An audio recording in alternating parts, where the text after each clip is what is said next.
네, 안녕하십니까. 수급으로 보는 짧은 점심시간입니다. 네, 오늘은 5월 8일이고요.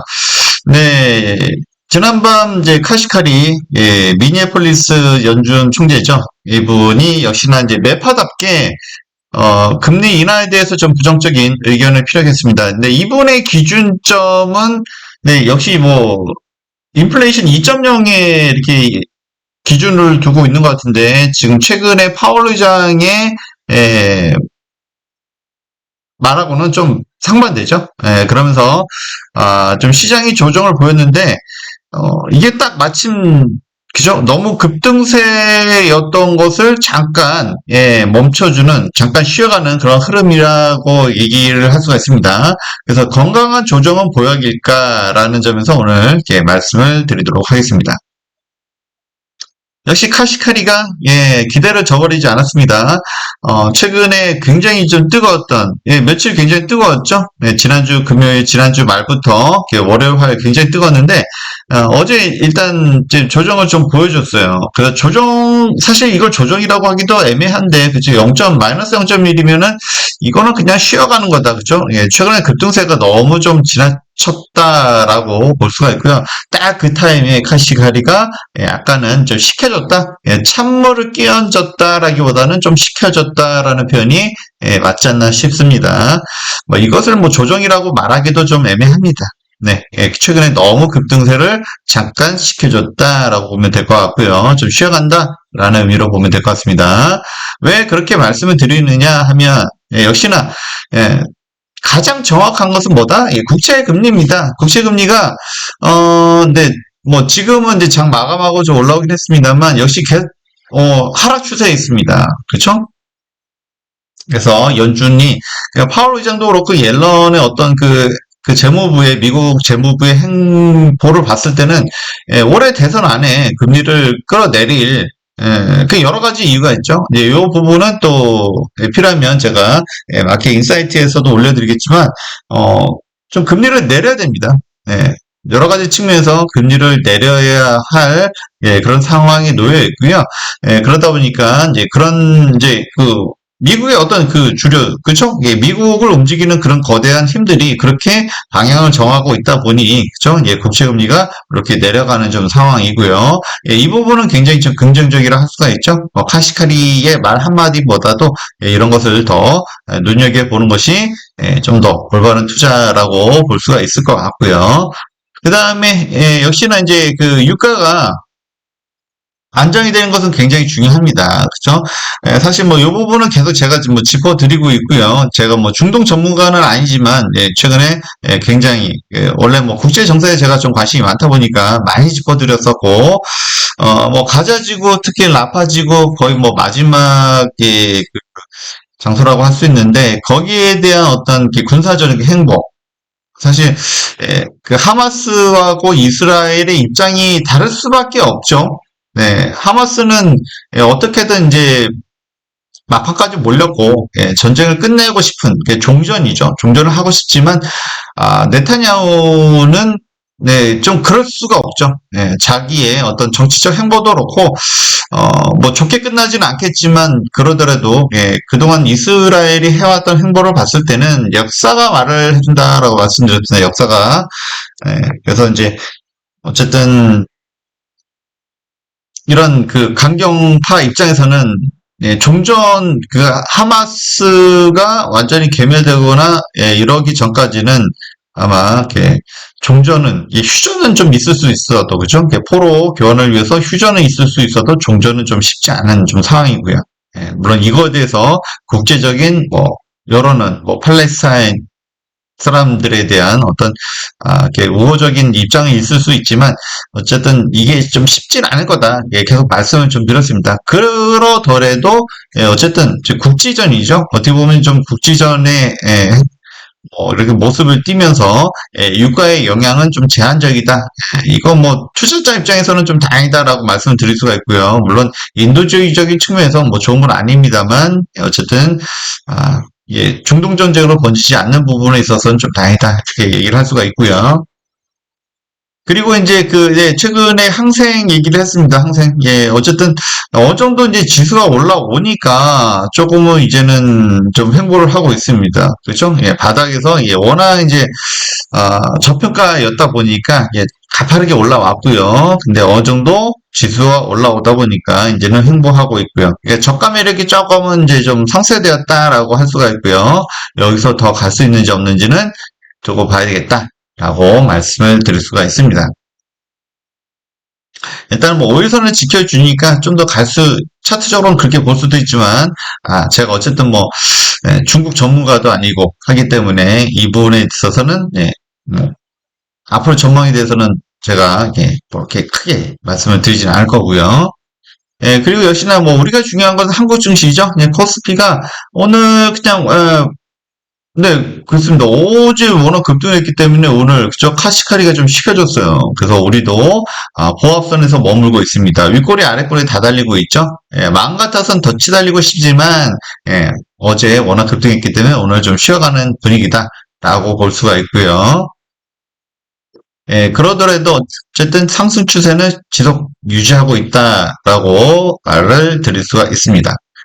그리고 이제 상대적으로 어제도 코스피 대형주 장세라고 말씀드렸었는데, 그러다 보니 코스닥은 조금 요즘 좀 힘이 없습니다. 그쵸? 그래서, 코스닥의 대장주인 에코프로 BM, 그리고 에코프로, 최근에 이제 2분기 실적도 좋지 않다. 그죠? 어제 올라갔으려면 어제 올라갔어야죠. 그죠? 그렇지만 역시나 반도체 또는 코스피 대형주들이 워낙 이제 수급을 타는 상황에서는 코스닥의 이런 2차 전지가 좀 힘을 좀 쓰지 못하는 좀 상황이고, 오늘도 좀 더 약세입니다. 어제도 많이 못 올랐는데 힘을 좀 받지 못하고 있죠.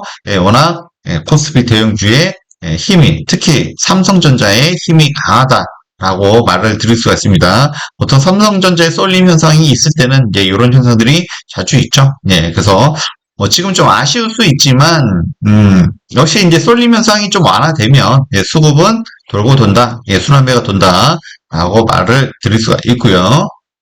그래서 오늘 매동을 보면 오늘도 외인은 시장의 우려와는 반대로 뭡니까? 코스피 선물은 오늘도 거의 4,500, 5,000억 가까이 좀 매수입니다. 그리고 아까는 좀 약간 좀 매도였었는데, 장 초반에 좀 매도였었죠. 근데 좀 오후 들어서 좀 바뀌고 있습니다. 그렇죠? 현물도 좀 매수로 전환하고 있습니다. 라고 봤을 때는 역시 코스피 대형주들은 역시 장세가 지속되고 있는 거라고 볼 수가 있고요. 그래서 어쨌든 간에 어제 뭐 1조 2천억, 코스피에서 1조 2천억, 그리고 삼성전자만 700만 주 이상 순매수했습니다. 이건 뭐 완전히 코스피 대형주 장세죠. 완벽한 대형주 장세입니다. 이런 상황이고요. 오늘도 매도에서 매수로 전환, 그리고 연기금 매수. 어제는 뭐 살짝 매도가 있긴 있었네요. 그리고 오늘 또, 어제 뭐 결과적으로는 2조 3천억죠? 선물에서만 2조 3천억. 그냥 콜옵션까지 하면 이거보다 더 하겠죠? 대단히 엄청난 매수를 했는데, 오늘도 순매수는 계속 이어지고 있습니다. 이렇게 봤을 때는 코스피 대형주들은 이런 흐름은 더 가는 거다라고 보면 틀리지 않습니다. 어쨌든 간에 삼성전자가 뭐 어제 뭐 4%, 뭐 급등이라면 급등인데, 그죠? 삼성전자 입장에서는 급등이죠. 그죠? 급등을 하고 나니 오늘은 살짝 좀 쉬어가는 흐름이지만, 뭐 이거는 뭐 오후에도 역전될 수 있는 상황이고, 오늘 어제 이렇게 급등을 했으니 오늘은 좀 쉬어가는 게 보통은 건강한 조정이다라고 말씀을 드릴 수가 있습니다. 어쨌든 간에 이 5일선을 깨지 않으면 이 흐름은 당분간 유지될 거다라고 보는 시각이 크게 틀리진 않습니다. 그래서 봤더니 이렇게 외동도 그렇게 말을 해줘요. 그쵸? 어제도 뭐 730만 주, 그리고 기관 뭐 300만 주. 저 프로그램 엄청나게 순매수가 컸죠. 그리고 오늘도 외인들은 56만 주 순매수를 이어가고 있습니다. 그렇기 때문에 이렇게 뭐 수급이 받쳐주는데 크게 빠질 일은 없다라고 봐도 무방하다라고 말씀을 드릴 수가 있죠.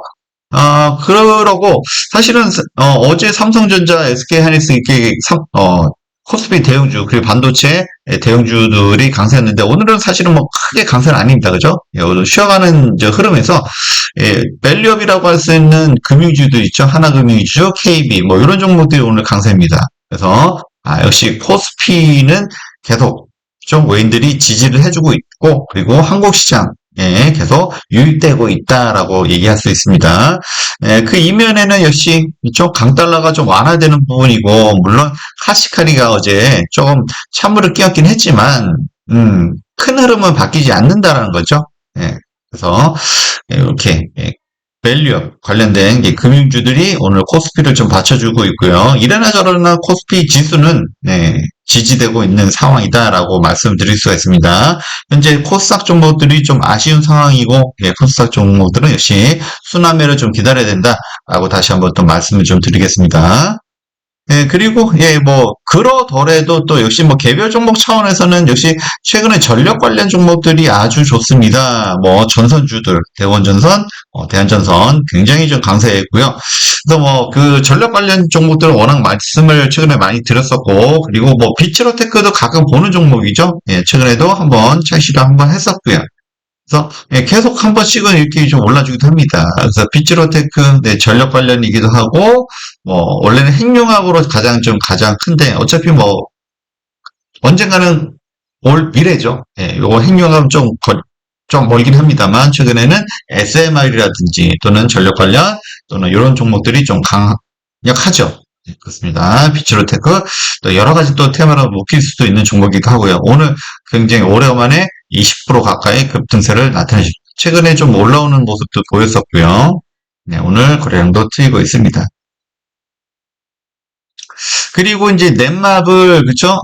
요 종목은 제가 넷마블을 따로 말씀을 자주 드리지는 않았지만, 나 혼자 레벨업이라고 하는, 웹툰이 있습니다. 그래서, 이거는 그 웹툰계의 BTS다라고까지 제가 말씀드렸었고요. 최근에, 게임, 이제 신작들이 좀 많이 좀 등장을 하고 있죠. 오늘은, 나 혼자만 레벨업, 오늘, 역시 게임 출시를 했습니다. 원래 게임 출시를 하면 보통은 약세인데, 의외로 좀 강세입니다. 그래서 이제 사전 예약이 1,500만. 그러니까 IP가, 그러니까 그 웹툰 자체에 워낙 힘이 강하기 때문에, 사전 예약도 많이 됐었고요. 그러면서 좀 기대를 좀 모아가고 있습니다. 사실 제가 넷마블보다는 DC 미디어를 더 많이 말씀드렸습니다. 생각보다 사실은 강하지 못했지만, 오늘 그래도 8% 정도, 까지 올라갔었어요. 그리고 이제 역시 뉴스에 팔아라라는 얘기 있죠. 이제 역시나 올라오고 이제 지금 현재 음봉이긴 합니다만 단기간에 그래도 수익은 좀 나지 않았을까 싶습니다. 그래서 원소스 멀티 유즈, 그죠? 그래서 IP 하나, 그래서 웹툰, 원래는 웹소설에부터 기반을 했다고 합니다. 그리고 웹툰, 그 다음에 넷플릭스, 애니메이션까지. 그리고 최근에는 넷마블에서 게임화까지 됐습니다. 그래서, 이렇게, 요즘 웹툰 종목들이 조금은 약세인 가운데서도, 이렇게, 확실한 IP를 소유한 DC 미디어는 이제 강한 흐름을 나타내줬고요. 지금 윗골이 달리고 있기 때문에, 좀, 당분 약세가 된다고 하면 역시 조정은 또 기회가 될 수 있지 않을까 싶습니다. 그래서 잘 키운 IP 하나 연락들 부드럽지 않다라고도 말씀을 드릴 수가 있네요. 그래서 이런 종목들은 이제 소소하게 수익을 챙길 수가 있고요. 그리고 이제 기존의 종목들도 오늘 약간 조정일 수 있습니다만 쉬어갈 수는 있지만 그래도 흐름은 이어지고 있다라고 말씀을 드릴 수가 있습니다. 네, 다들 맞점 하시고요. 좋아요, 구독, 알람 설정 해주시고요. 네, 감사합니다.